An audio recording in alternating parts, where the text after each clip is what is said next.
Buenos días para todos. Muchas gracias por asistir a este espacio, a estos espacios académicos, estos webinars que preparamos desde nuestra firma. Mi nombre es Sol Beatriz Calle de Alemán, soy socia consultora de la firma Velasco y Calle de Alemán Abogados. En esta ocasión, pues quiero compartir con ustedes algunas reflexiones que tuve la oportunidad de hacer en el mes de octubre del presente año en la Universidad Externado de Colombia, en conjunto con el Instituto de Estudios Jurídicos de la Sorbona, unas jornadas académicas que se organizaron por el Departamento de Derecho Informático de la Universidad Externado de Colombia, de la cual soy docente, y se prepararon unos temas muy interesantes sobre la uberización del derecho, y tuvimos oportunidad de reflexionar un poco sobre esto, y algunas de esas reflexiones y de lo que digamos exige o el riesgo que comporta el uso de esas grandes plataformas cada vez más usuales en nuestro medio de economía colaborativa frente al tema de la protección de datos personales. Entonces, comencemos, ¿cierto? ¿Qué es lo que realmente estamos viendo hoy con las plataformas tecnológicas del siglo XXI? Es curioso cuando, a propósito de esta diapositiva, encontramos afirmaciones como esta. Uber es la compañía más grande de taxis y sin embargo no posee ningún vehículo. Facebook es el medio más popular del mundo en cuanto a red social y no genera contenidos. Alibaba es la comercializadora más valiosa y no tiene inventarios. Airbnb es el proveedor más grande de alojamiento y no posee hoteles, por decirles algunos de estos ejemplos. Esto lo que sin duda supone es un cambio de paradigmas que en torno a las plataformas tecnológicas de este siglo, que empiezan a movilizar recursos humanos hacia la red, donde el gran paradigma que se rompe es el de la sociedad industrial, el de la economía basada en la producción de bienes tangibles, en la producción de bienes y de recursos materiales que hoy no interesan a estas empresas, donde el conocimiento y solamente una plataforma capaz de movilizar muchos recursos alrededor de bienes o servicios que se ofertan y personas que quieren adquirir esos servicios que se ofertan. Por supuesto, ese consumo colaborativo, como lo podríamos llamar hoy, como lo llaman algunos expertos desde el estudio de la ciencia económica, lo que nos plantea es una gran eficiencia de la economía, el consumo colaborativo de seguros, la posibilidad de que las personas puedan, por ejemplo, asegurar en forma colaborativa bienes y servicios que tradicionalmente estarían por fuera del contrato de seguro tradicional, la opción de acceder a hoteles o a alojamiento en cualquier parte del mundo sin tener que recurrir a las tradicionales formas de prestación de estos servicios. Esa eficiencia económica, podríamos decir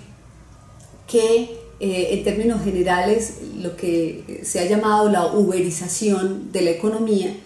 pues plantea un nuevo modelo de negocios, sin ninguna duda, en muchos aspectos. Curiosamente, en estos días también conocía una plataforma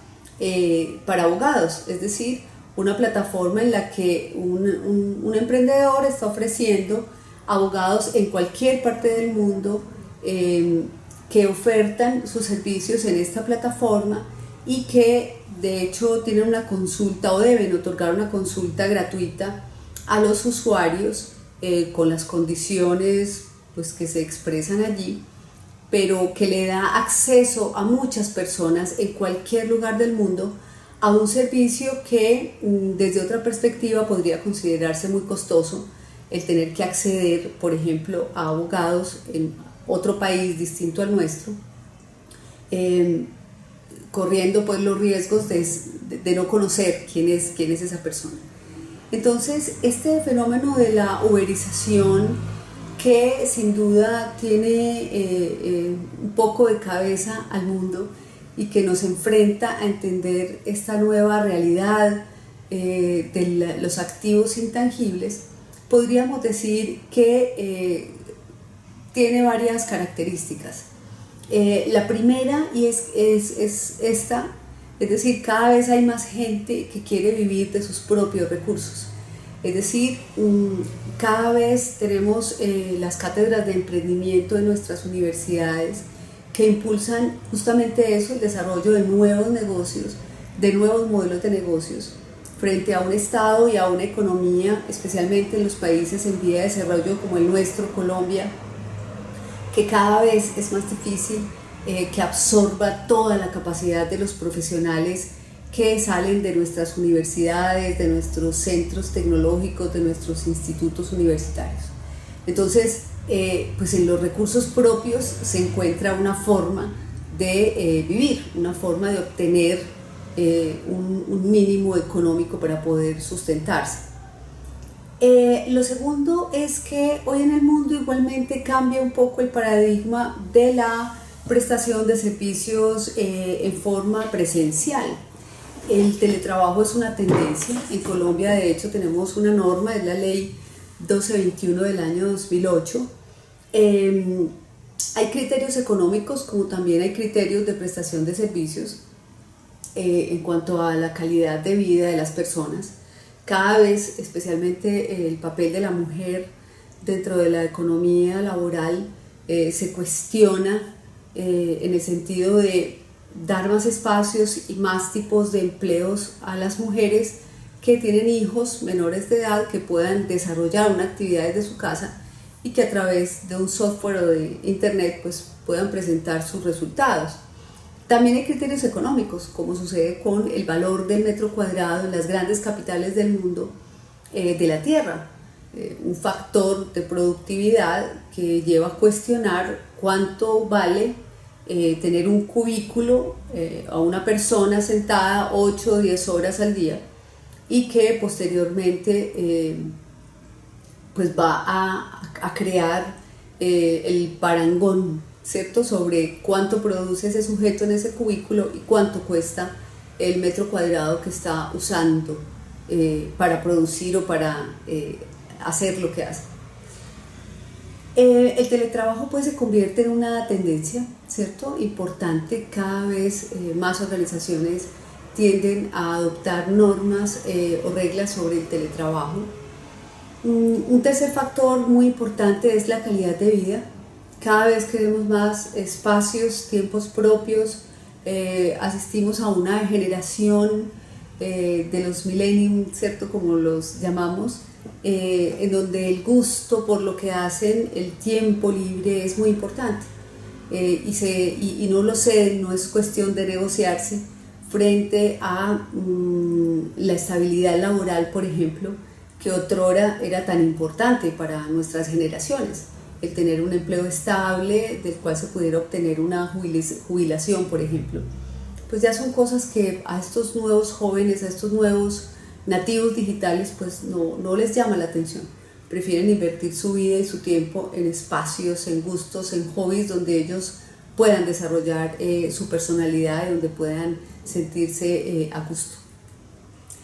Un cuarto factor podríamos decir que tiene que ver con la producción de conocimiento, que hoy en este siglo se vuelve más importante que la producción de tiempos, que era lo que caracterizaba la revolución industrial. Ya no necesitamos producir bienes en masa. Nos interesa el conocimiento, el capital intelectual que tenemos dentro de una organización y qué es lo que produce esa organización en términos de bienes intangibles, es decir, de información y de conocimiento. Estos aspectos unidos a un quinto aspecto que me parece que es muy importante hoy, que lo hemos tratado en distintos escenarios académicos y lo mencionamos nuevamente de cara a este tema de la uberización de la economía, y es la tendencia BIOT o la tendencia Bring Your Own Device. Traiga su propio equipo, una producción que está basada de conocimiento y información en este siglo, donde el énfasis ya no está en la herramienta con la cual produce el trabajador, sino que el control y la importancia está en el énfasis de la información y el conocimiento que ese sujeto produce, que ese sujeto trata dentro de una organización, una institución,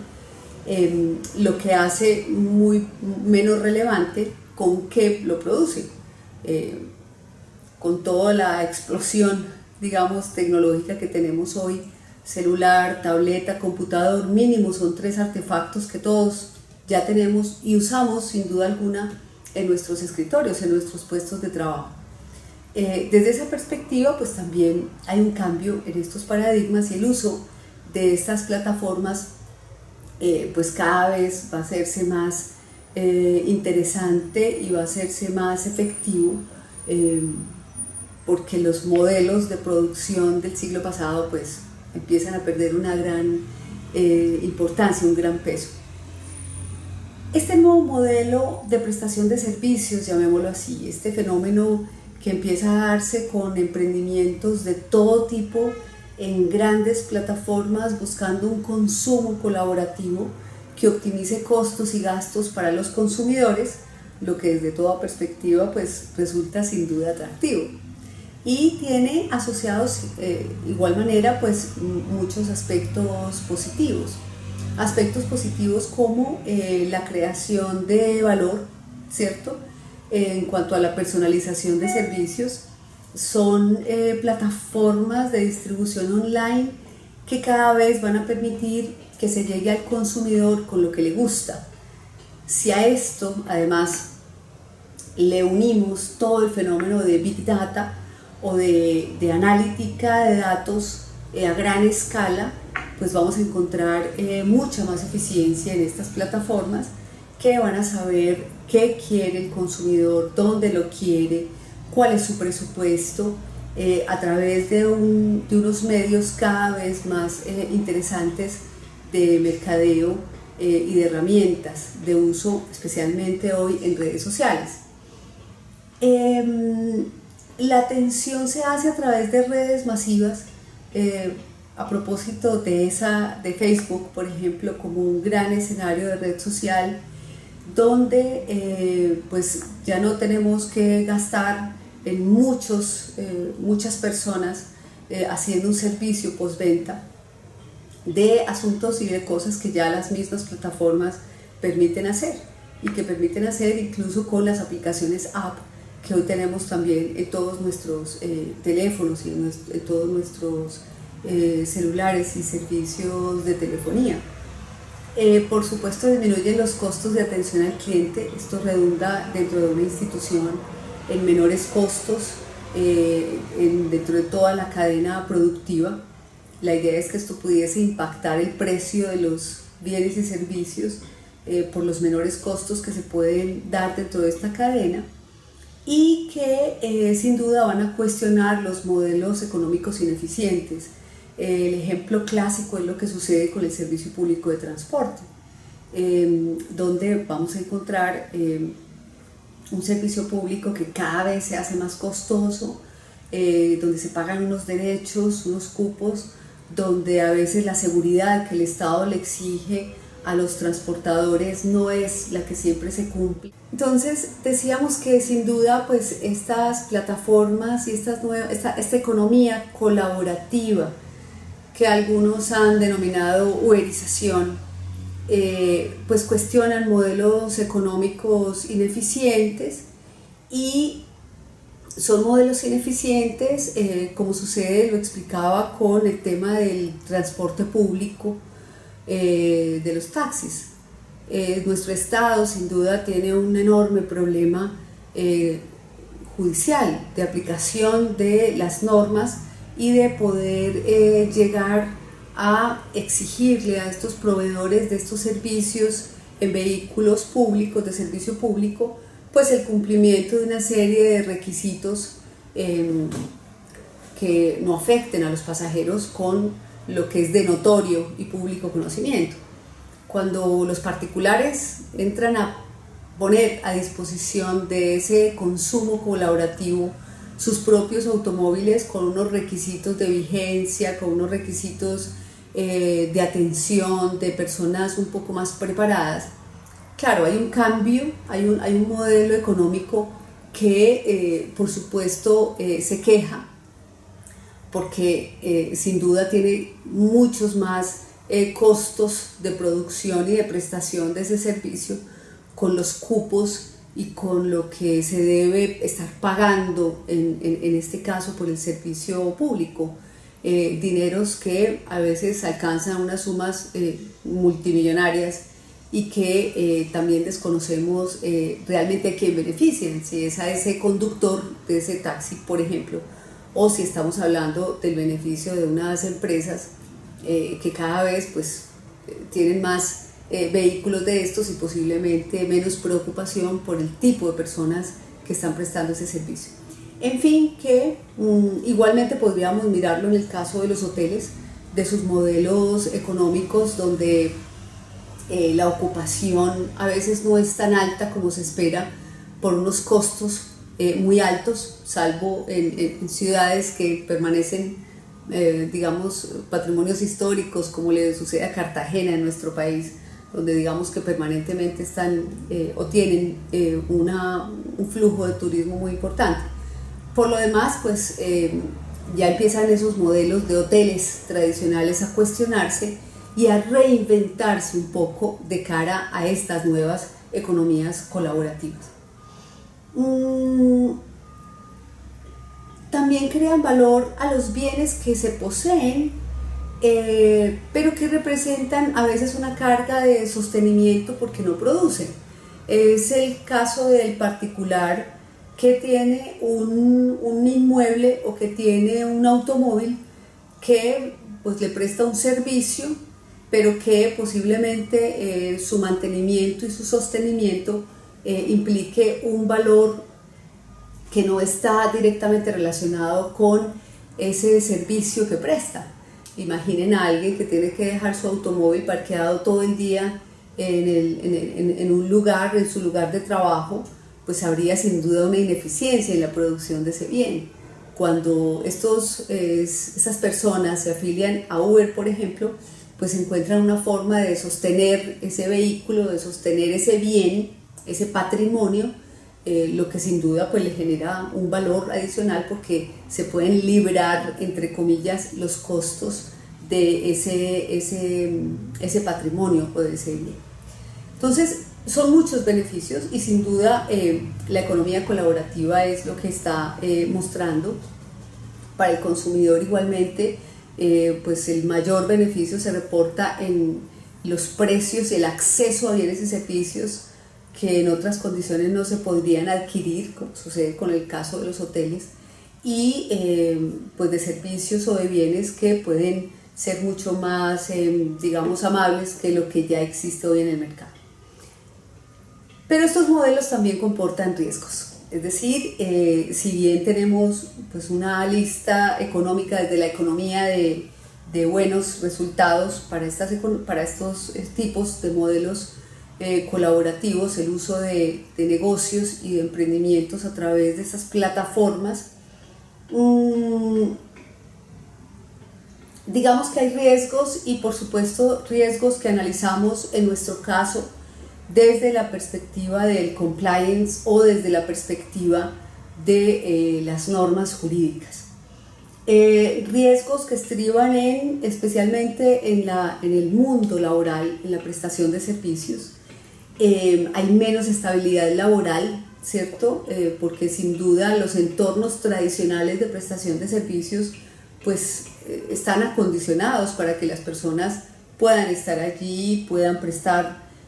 durante muchos años y bajo unas condiciones laborales muy claras sus servicios. Sin embargo, en la economía colaborativa el emprendedor tiene que ser responsable por sí mismo y la estabilidad se le está otorgando su propia,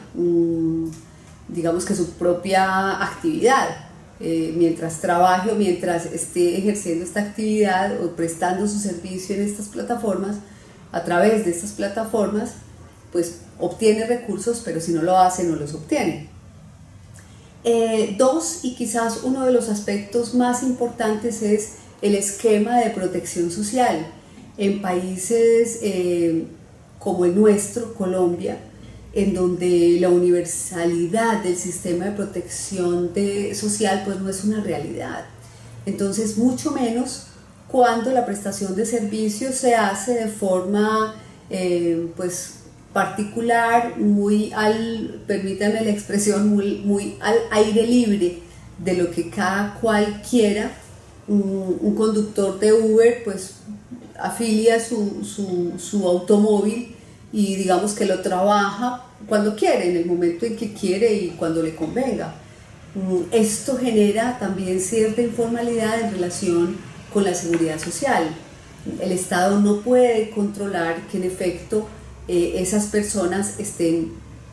pagando una seguridad social, cubriendo los riesgos futuros de una pensión, los riesgos de una enfermedad general o de una enfermedad por trabajo mismo. Aunque obviamente se puede hacer un esquema de seguridad social independiente, y es posible que hoy las personas que trabajan en forma independiente se afilien al sistema de seguridad social. De hecho es obligatorio. ¿Cómo controlar que estas personas que prestan estos servicios o que emprenden negocios a través de la web pues lo hagan y en efecto lo estén haciendo? Sin duda hay mayor informalidad en este tema de la prestación de servicios, por esto mismo que hemos dicho, porque pues hay una dificultad muy profunda del Estado en controlar o llevar control a estas plataformas para saber siquiera, empezando por lo primero, cuál es el modelo. Hemos escuchado varias veces en las discusiones que se han dado sobre la reglamentación del servicio de Uber la diferencia, un poco la expresión con la que comenzaba ahora esta exposición del vaso medio lleno o el vaso medio vacío. No es una prestación de servicio público, dice Uber, sino una plataforma tecnológica a través de la cual los particulares pues, pueden poner al servicio su automóvil de otra persona que lo requiere. Y en esta forma de ver las cosas con pros y contras, como la tienen todos estos nuevos esquemas de nuevos modelos de negocio, como lo tiene todo nuevo emprendimiento, como lo tiene toda nueva generación de negocios a partir de innovación, que es lo que estamos presenciando en este momento, pues sin duda el Estado no va a tener una respuesta obvia ni inmediata para esas realidades, lo que va generando cada vez más informalidad. Al mismo tiempo, son compañías o son instituciones o son prestadores de servicios que en la misma medida pues no asumen riesgos, ¿cierto? Cuando Uber dice pero esto es una plataforma, pues allí no hay ningún riesgo de transporte asociado.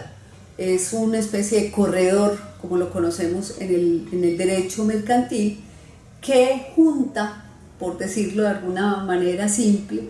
la necesidad de un usuario con un proveedor de ese servicio o bien que se requiere. Claro, esto lo que hace es que los riesgos finalmente se le trasladen pues, al usuario, en el sentido de que es él quien toma el riesgo de saber si accede a uno de estos automóviles, por ejemplo, o si se aloja en una habitación de un lugar que no es un hotel, pero que le va a satisfacer una necesidad de alojamiento en un lugar donde no puede pagar un hotel, por decirlo de alguna manera. En fin, ¿cierto? O un sitio de compra o un sitio de reunión social que no requiere de acceder a otros sitios físicos donde sí hay unos costos fijos que están allí presentes. Entonces, por supuesto, hay un mayor riesgo, hay una mayor creación de riesgo para esos usuarios y para esos consumidores finales que no asumen las plataformas y que hasta ahora, pues, digamos que salvo sus políticas dentro de la red, no tenemos mucho más de eso, ¿cierto? Y quizás un riesgo que sin duda no hemos percibido, que tiene que ver con la protección de datos personales, y más que el espectro de la protección de los datos personales, tiene que ver en algunos casos con la privacidad o la intimidad de las personas. Recordemos que la intimidad es el derecho madre, matriz, por llamarlo de alguna forma, de lo que hoy conocemos como el derecho a la habeas data y como lo que hoy conocemos como el derecho a la protección de datos personales. Y habrían 4 asuntos que me parece que tenemos que trabajar mucho más y que debemos poner en el mapa de las organizaciones, de los emprendimientos que están basados hoy en estas plataformas. Primero, el uso de los datos y de las imágenes, especialmente las fotografías de las personas en estas redes sociales. Facebook es un ejemplo clásico de esto, bajo una equívoca percepción de que todo lo que está allí pues es libre y de que, como algunos han llegado a afirmarlo, pues la privacidad ya no existe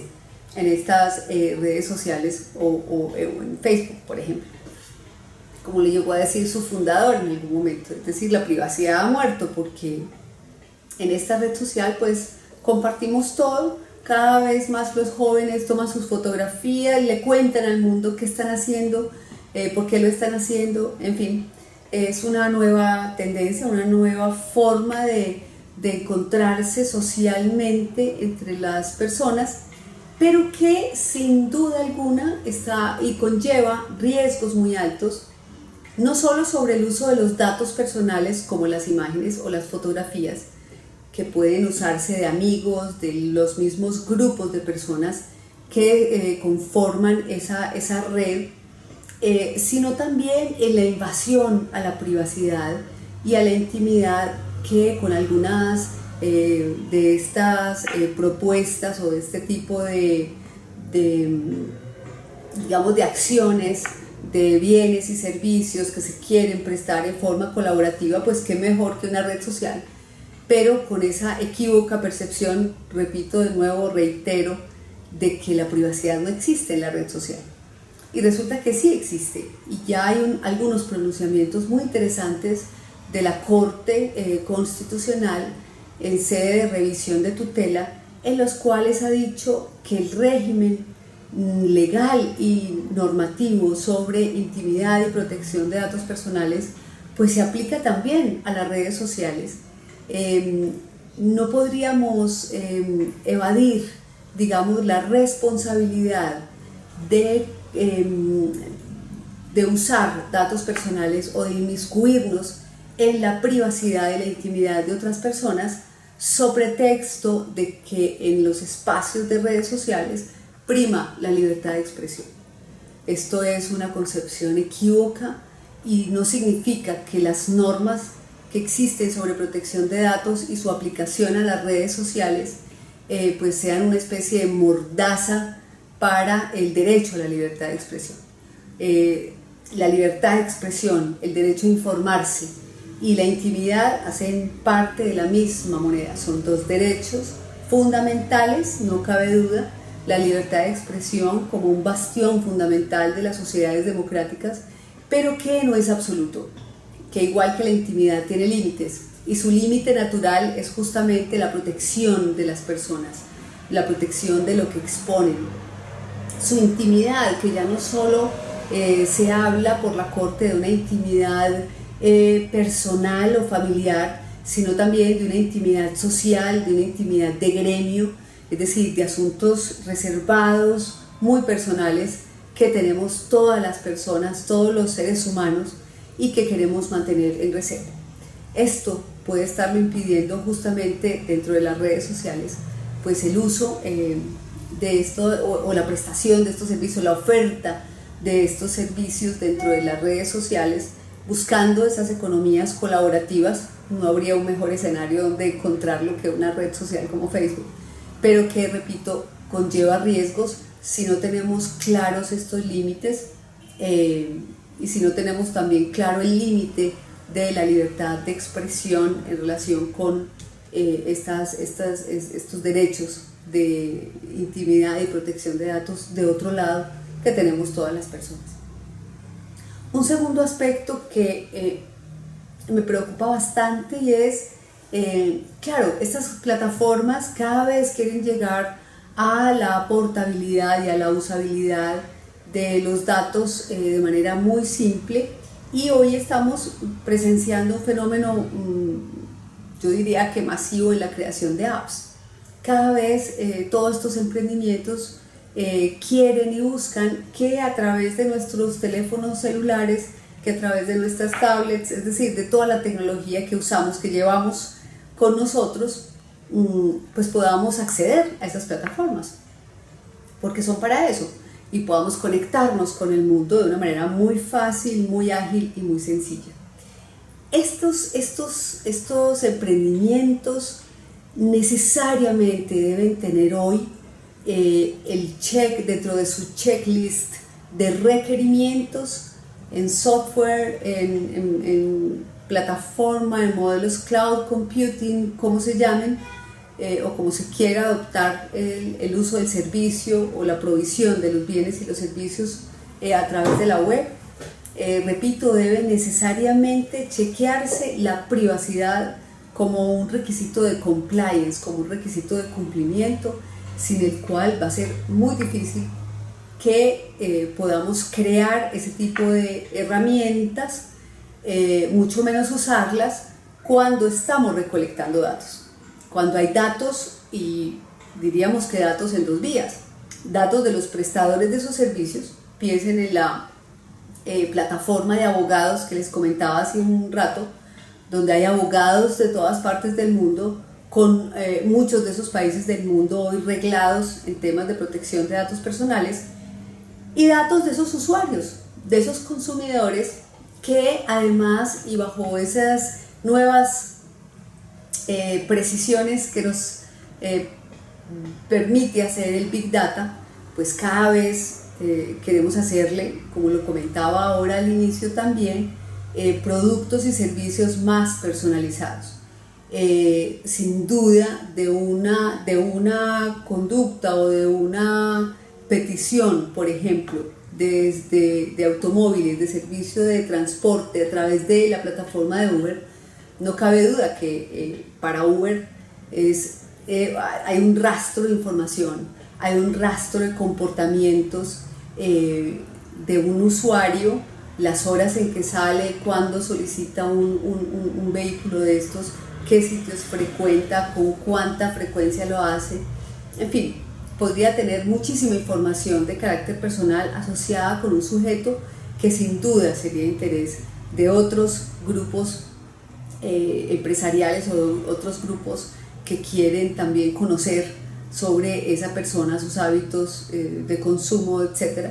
Y esto hace que esas nuevas aplicaciones pues deban tener en cuenta que están tratando datos, que se recolectan datos, que se almacenan datos en esas plataformas. Sin embargo, pues el modelo económico pasa por no ser una herramienta receptora, ni está creada propiamente para eso, pero sin duda, claro que lo permiten, porque se trata justamente de eso, de unir a alguien, un usuario, un consumidor, con otro sujeto que está prestando o que está interesado en poner a su servicio esos propios bienes. Estos emprendimientos que cada vez, repito, deben ser más mapeados de luz a la protección de datos, a las normas y a estas reglas. Con preocupación lo que estamos viendo hoy es una enorme cantidad de apps que no están teniendo en cuenta esto, que no tienen un marco normativo claro y que dentro de sus desarrollos tampoco están permitiendo que las personas ejerzan su habeas data, es decir, que las personas puedan retirarse o excluir sus datos en la forma en que ellos lo quieran y en el momento en que lo quieran. Todos conocemos un poco de los motores de búsqueda de Google, la gran dificultad que existe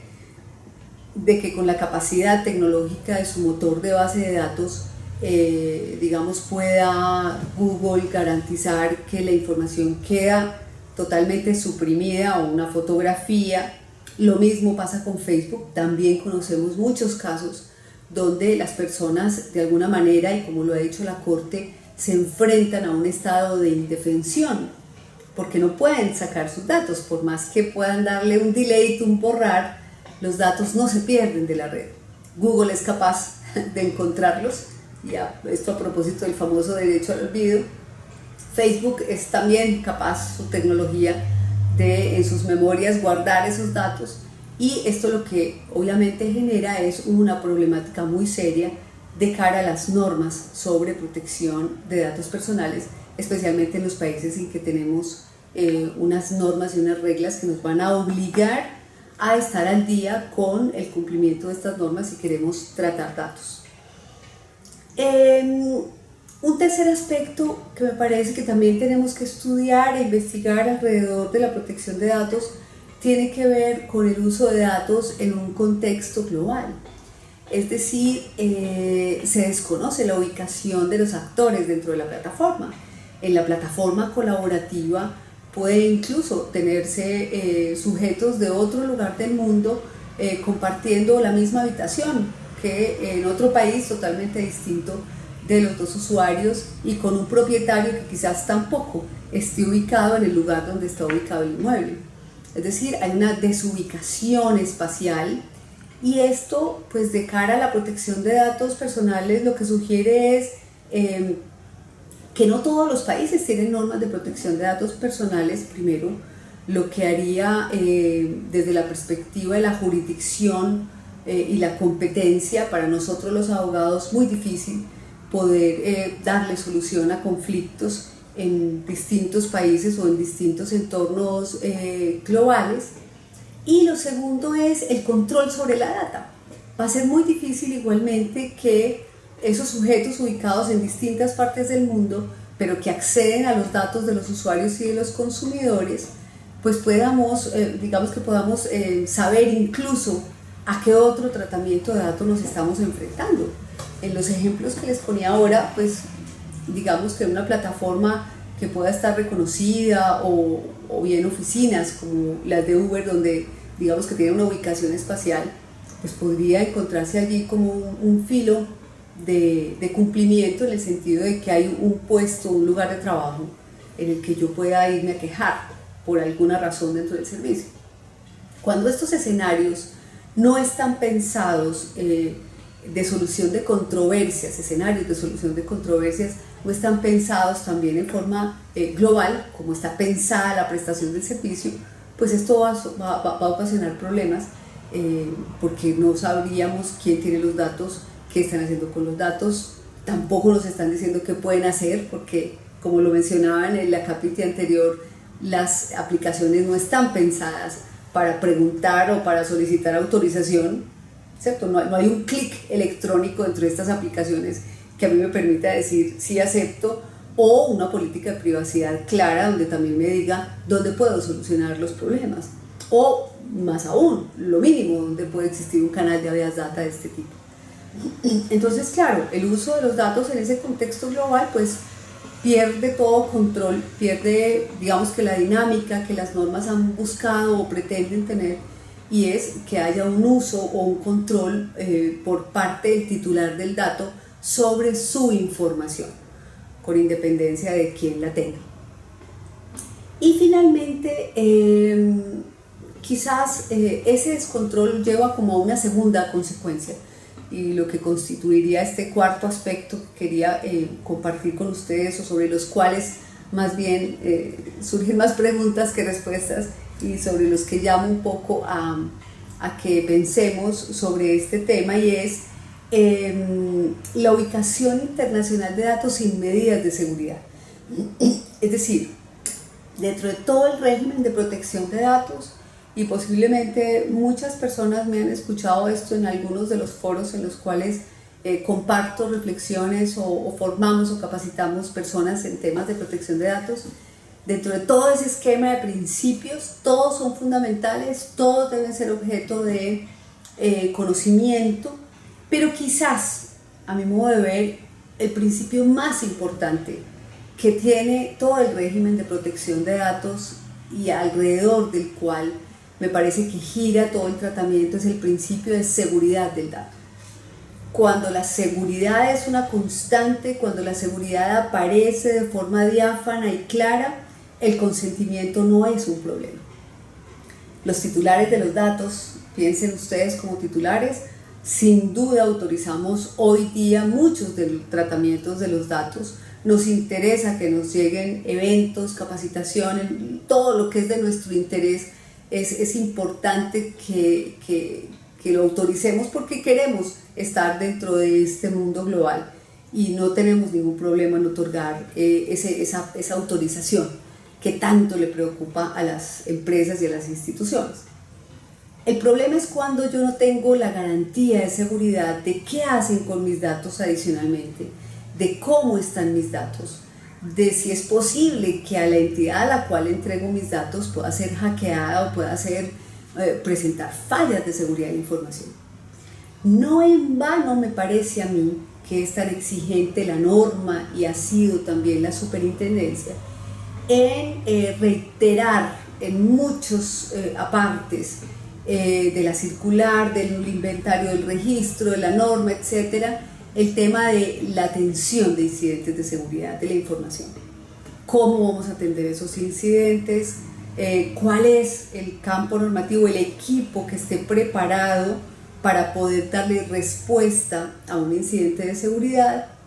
Y por supuesto, si ese contexto que ya se vuelve un poco complejo en el tratamiento normal de datos, digamos el que hacen todas las instituciones hoy, pensemos en el tratamiento de datos a través de las plataformas colaborativas. ¿Cuál sería el esquema de seguridad de la información dentro de este tema, dentro de estas plataformas colaborativas?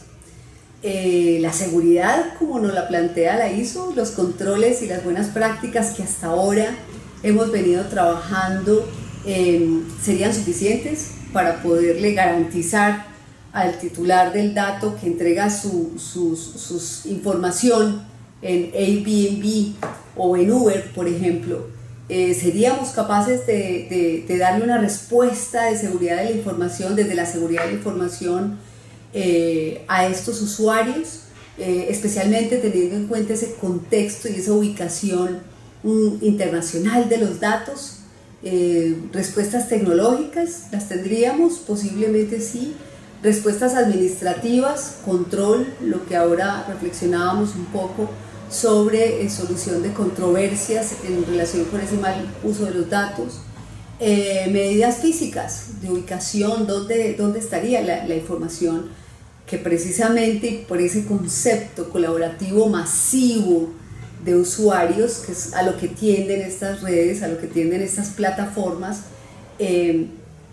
a ese contexto global, a ese contexto de que seamos muchos usuarios aminorando costos,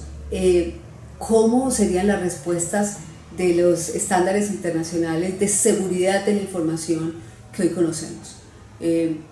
Intuyo, y es apenas una intuición, porque no es algo que haya, sobre lo cual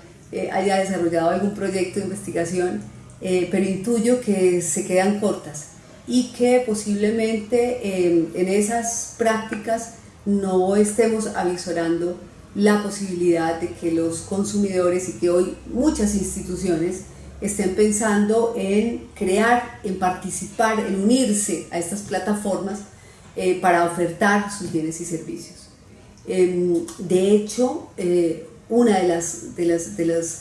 medios hoy de casa ideas o de proyectos, pues lo tenemos en la innovación abierta. Las plataformas de Open Innovation son justamente eso, donde se busca también una colaboración, una participación activa de sujetos que tienen ideas, que tienen proyectos, que ya tienen un conocimiento y que responden a retos que lanzan las empresas de cualquier lugar del mundo.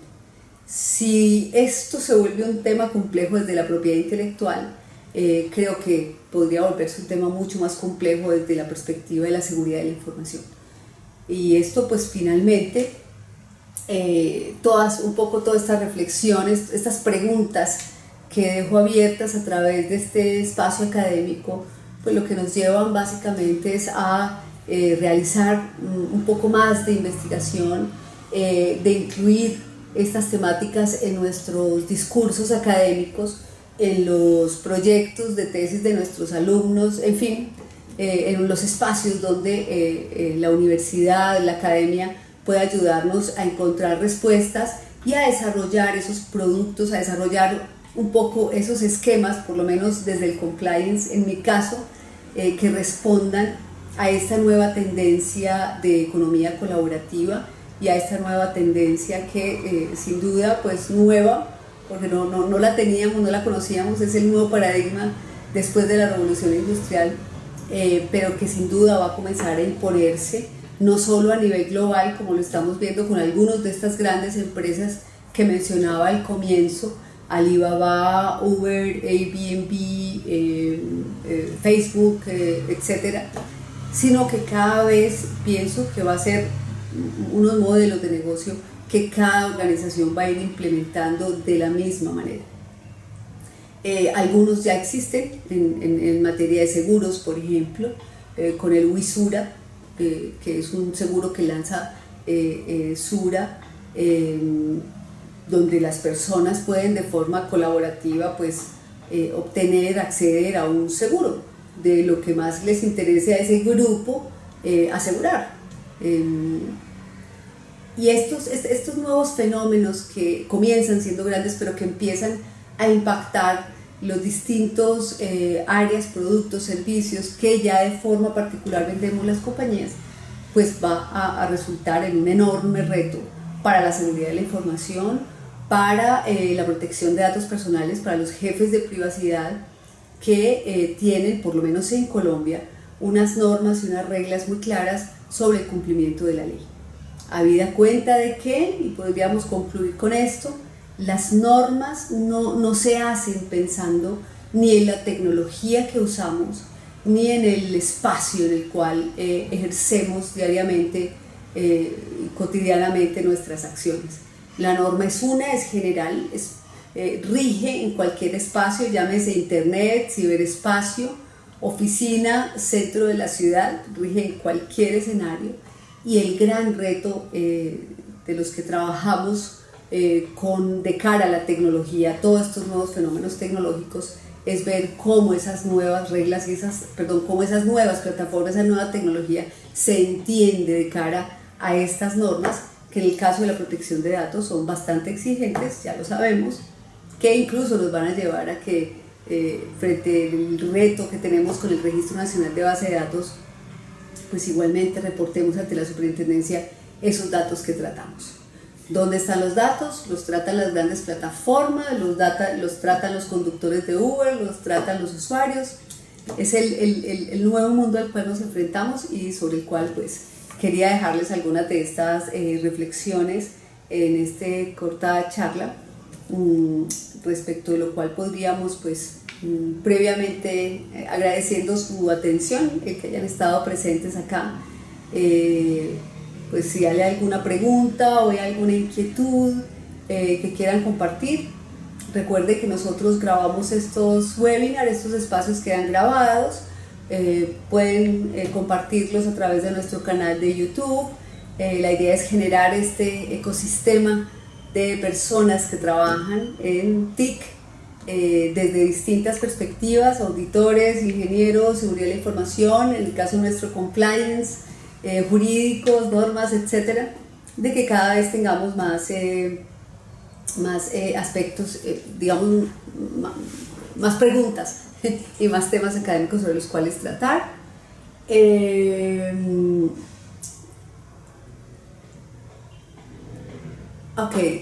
Perfecto. Sí, la grabación, se pregunta en el chat si se puede enviar la grabación. Claro, la grabación pues queda en nuestro canal de YouTube para que pues puedan compartirla con quien tenga interés de esto. Y repito, la idea es ir formando una enorme comunidad de personas que estén interesadas en estos temas que tratamos por supuesto desde lo académico, son escenarios de reflexión académica que nos deben dar un input para hacer investigación, para nuestra docencia en las universidades, en donde muchos sé que hacen parte de grupos de investigación y donde pues todo está por hacer cuando hablamos del derecho de las TICs. Muy bien, creo entonces que si no hay pues ninguna pregunta, lo cual entiendo perfectamente, esto deja más preguntas de parte del expositor que otra cosa, entonces quiero pues darle las gracias por asistir, gracias por seguirnos, por estar en estos espacios, y bueno, espero nos veamos en otra ocasión. Alguna otro tema, alguna otra inquietud, sugiéranos también ustedes